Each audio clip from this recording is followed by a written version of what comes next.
Hello resin artist, ಇವತ್ತಿನ ವಿಡಿಯೋದಲ್ಲಿ ನಾನೊಂದು ಸ್ಕೈ ಮಾಡಬೇಕು ಅಂತ ಇದ್ದೀನಿ. ಅದು ಚಿಕ್ಕ ಕೀಚೈನಲ್ಲಿ ಸಿ ಲೆಟರಲ್ಲಿ ನಾನು ಮಾಡ್ತಾಯಿದ್ದೀನಿ. ಇದ್ರ ಜೊತೆ ಮೋಡನೂ ಸಹ ನಾನು ಮಾಡ್ತಾಯಿದ್ದೀನಿ.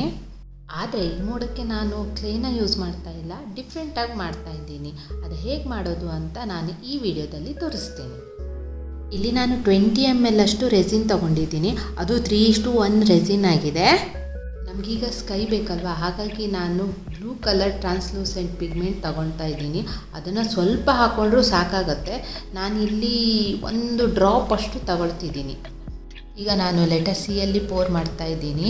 ಇದು ಸ್ವಲ್ಪ ಚಿಕ್ಕ ಮೋಲ್ಡ್ ಆಗಿರೋದ್ರಿಂದ ನಿಧಾನವಾಗಿ ಪೋರ್ ಮಾಡಬೇಕಾಗುತ್ತೆ. ಜಸ್ಟ್ 1 ಲೇಯರ್ ಆಗುವಷ್ಟು ಪೋರ್ ಮಾಡಿದರೂ ಸಾಕಾಗುತ್ತೆ. ಆಮೇಲೆ ನಾವು ಮೋಡನೆಲ್ಲ ಹಾಕ್ತಾ ಬರಬೇಕಾಗುತ್ತಲ್ವ, ಹಾಗಾಗಿ ಇಲ್ಲಿ ನೋಡಿ, ಈ ಹತ್ತಿನ ಯೂಸ್ ಮಾಡಿಬಿಟ್ಟು ನಾನಿವಾಗ ಮೋಡ ಮಾಡ್ತಾಯಿದ್ದೀನಿ. ಇಲ್ಲಿ ನೋಡಿ, ಈ ಥರ ಗೊಂಬೆ ಬರುತ್ತಲ್ವಾ, ಈ ಥರ ಗೊಂಬೆಯಲ್ಲಿ ಇರುವಂಥ ಹತ್ತಿ ಇದು. ಈ ಹತ್ತಿನ ಯೂಸ್ ಮಾಡಿಬಿಟ್ಟು ಮೋಡನ ನಾನಿವಾಗ ಮಾಡ್ತಾಯಿದ್ದೀನಿ. ನೋಡಿ, ಇದನ್ನು ಕಟ್ ಮಾಡ್ಕೊತಾ ಇದ್ದೀನಿ. ಈ ಥರ ಈ ಹತ್ತಿನ ಕಟ್ ಮಾಡಿದ್ದೀನಿ, ಇಲ್ಲಿ ಇಟ್ಕೊಂಡಿದ್ದೀನಿ ನೋಡಿ. ನಾನಿಲ್ಲಿ ಸ್ವಲ್ಪ ರೆಸಿನ್ ತೊಗೊಂಡು ಅದಕ್ಕೆ ವೈಟ್ ಪಿಗ್ಮೆಂಟ್ ಹಾಕಿಬಿಟ್ಟು ಅದನ್ನ ಮಿಕ್ಸ್ ಮಾಡಿಬಿಟ್ಟು ಅದಕ್ಕೆ ನಾನು ಈ ಹತ್ತಿ ಇದೆಯಲ್ಲ ಅದನ್ನು ನಾನು ಹಾಕಿ ಮಿಕ್ಸ್ ಮಾಡ್ತಾ ಇದ್ದೀನಿ. ಬರೀ ಹತ್ತಿನ ನಾವಲ್ಲಿ ಇಟ್ಟರೆ ಅದು ಮೋಡ ಇದ್ದಾಗ ಅನಿಸೋದೇ ಇಲ್ಲ, ಹತ್ತಿ ಇಟ್ಟಂಗೆ ಅನಿಸುತ್ತೆ, ಎದ್ದು ಕಾಣಿಸೋದು ಇಲ್ಲ, ಲೈಟಾಗಿ ಕಾಣಿಸುತ್ತೆ. ಅದಕ್ಕೆ ಸ್ವಲ್ಪ ವೈಟ್ ಪಿಗ್ಮೆಂಟ್ ಇರೋ ರೆಸಿನ್ನ ಮಿಕ್ಸ್ ಮಾಡಿದ್ರೆ ಆವಾಗ ಸ್ವಲ್ಪ ಡಾರ್ಕಾಗಿ ಕಾಣಿಸುತ್ತೆ. ಮತ್ತೊಂದು ದೀಪಕ್ಕೆ ಹಾಕೋ ಹತ್ತಿ ಹಾಕಿದ್ರೆ ಅದು ಮುದ್ದೆ ಆಗುತ್ತೆ, ಇದಾದರೆ ಮುದ್ದೆ ಆಗಲ್ಲ. ಅಂದರೆ ಇದರಲ್ಲಿರೋ ರೆಸಿನ್ನೆಲ್ಲ ತೆಕ್ಕೊಳ್ಬೇಕು. ಒಂದು ಸಲ ನಾನು ವೈಟ್ ಇದ್ರ ಮೇಲೆ ಹಾಕ್ಬಿಟ್ಟು ಈ ಥರ ರೆಸಿನ್ನೆಲ್ಲ ತೆಕ್ಕೊಂಡು, ಇಲ್ಲಿ ನೋಡಿ ಇವಾಗ ಇದು ಹಾಗೆ ಗಟ್ಟಿಯಾಗಿ ಅಂತ ಚಾನ್ಸಸ್ ಇರುತ್ತೆ. ಅದನ್ನು ನಾನು ಇವಾಗ ಹಾಗೆ ಇಡ್ತಾ ಇದ್ದೀನಿ, ಅದು ನಿಲ್ಲಬೇಕಲ್ಲ.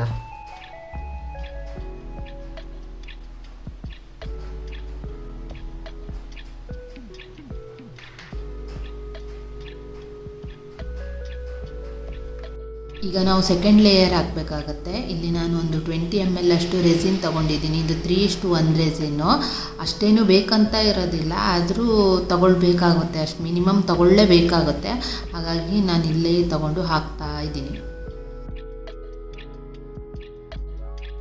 ಇವಾಗ ಎಲ್ಲೆಲ್ಲ ಗ್ಯಾಪ್ ಇದೆ ಅಲ್ಲಿ ವಾಪಸ್ ಅದೇ ಸೇಮ್ ಸ್ಟೆಪ್ ಫಾಲೋ ಮಾಡಬೇಕಾಗತ್ತೆ. ಹತ್ತಿನ ಇಡ್ತಾ ಬರಬೇಕಾಗತ್ತೆ.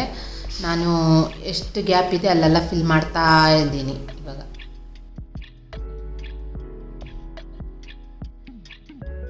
ಈಗ ನೋಡಿ, ನಾನು ಇದ್ರ ಮೇಲೆ ರೆಸಿನ್ ಪೋರ್ ಮಾಡ್ತಾ ಇದ್ದೀನಿ. ಇದು ಲಾಸ್ಟ್ ಲೇಯರು, ಟಾಪ್ ಕೋಟು. ಇದಾದ ನಂತರ ಮುಗಿಯುತ್ತೆ, ಈ ಕಿಚನ್ ರೆಡಿ ಆಗುತ್ತೆ. ಈ ಥರ ಹಾಕಬೇಕಾಗತ್ತೆ. ಇದು ನೋಡಬೇಕು, ಇದು ಮೋಡದ ಥರ ಕಾಣಿಸುತ್ತಾ ಏನು ಕತೆ ಅಂತ ನನಗೂ ಐಡಿಯಾ ಇಲ್ಲ. ನೋಡಿ, ನಾನು ಇವಾಗ ಬಿಡಿಸ್ತಾ ಇದ್ದೀನಿ. ಇದಕ್ಕೀಗ ಇನ್ನೊಂದು ಕೋಟು ಟಾಪ್ ಲೇಯರ್ ಹಾಕಬೇಕಾಗುತ್ತೆ. ಹಾಗಾಗಿ ನಾನು ಇಲ್ಲಿ ಫೆವಿಕೋಲ್ ಗಮ್ನ ಸುತ್ತಲೂ ಹಾಕ್ತಾ ಇದ್ದೀನಿ, ರೆಸಿನ್ ಪೋರ್ ಆದರೆ ಅಲ್ಲಿ ಅಂಟಬಾರ್ದು ಅಂತ.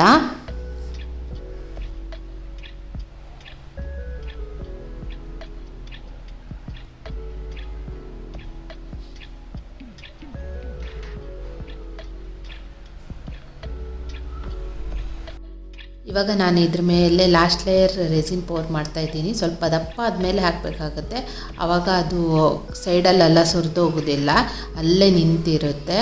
ಇಷ್ಟು ಮಾಡಿದ್ಮೇಲೆ ಇದು ಆಲ್ಮೋಸ್ಟ್ ಕಂಪ್ಲೀಟ್ ಆದಂಗೆ.